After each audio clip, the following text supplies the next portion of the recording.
આદિવાસી વિદ્યાર્થીઓને ઉચ્ચ અભ્યાસ માટે પોસ્ટ મેટ્રિક શિષ્યવૃત્તિની યોજના ચાલુ હતી ત્યારે ગુજરાતની ભાજપની સરકારે 28 ઓક્ટોબર 2024ના રોજ પરિપત્ર બહાર પાડીને આ શિષ્યવૃત્તિની યોજના બંધ કરી દીધી છે, જેના કારણે nursing, BSc nursing, diploma, degree engineering તમામ પ્રકારના કોર્સમાં અભ્યાસ કરતા 60,000 જેટલા વિદ્યાર્થીઓને તાબડતોડ કોલેજો દ્વારા ફી ભરવાનું સૂચન કરવામાં આવ્યું છે અને ઘણા લોકોને આ ફી ભરાતી ન હોય એમને એડમિશનો રદ કરીને એમને ડોક્યુમેન્ટ આપી દેવામાં આવ્યા છે.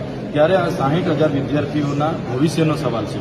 અમે ગુજરાત સરકારને કહેવા માંગીએ છીએ, એમના ટ્રાઇબલ બજેટમાંથી અનેક તાઇફાઓ થાય છે, કરોડો રૂપિયાના ધુમાડા થાય છે, તો આદિજાતિ વિદ્યાર્થીઓ ભણશે એની સ્કોલરશીપ કેમ બંધ કરવામાં આવે છે?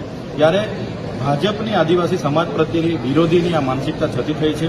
ત્યારે અમે કહેવા માંગીએ છીએ, દિન 5માં જો આ સ્કોલરશીપની યોજના પુનઃ ચાલુ કરવામાં નહીં આવે તો તમામ જિલ્લાની આદિજાતિ કચેરીઓને અમે તાળાબંધી કરીશું.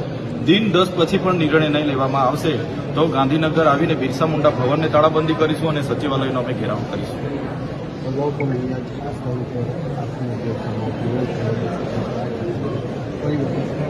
ભાજપ સરકારમાં અમારા આદિજાતિ મંત્રી અને શિક્ષણ મંત્રી પોતે આદિવાસી હોવા છતાં આવી તકલાદી નિર્ણયો લે છે, જેના કારણે બાળકોનું ભવિષ્ય અંધકારમય બની જાય છે.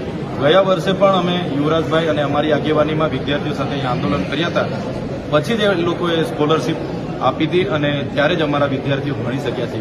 તો સરકારને અમે કહેવા માંગીએ છીએ, મોટી મોટી આદિવાસીઓ વિકાસની વાતો થાય છે, અમારું 3,410 કરોડનું આ વર્ષનું બજેટ છે, તો સરકારને શું વાંધો છે? બજેટમાંથી તો શિષ્યવૃત્તિ આપવાની છે, ત્યારે અમારા છોકરાઓ ઉચ્ચ અભ્યાસ કરી શકે અને એના માટે આ સ્કોલરશીપ યોજના હતી અને સરકારે જે બંધ કરી છે એનો અમે સખત શબ્દોમાં વિરોધ કરીએ છીએ.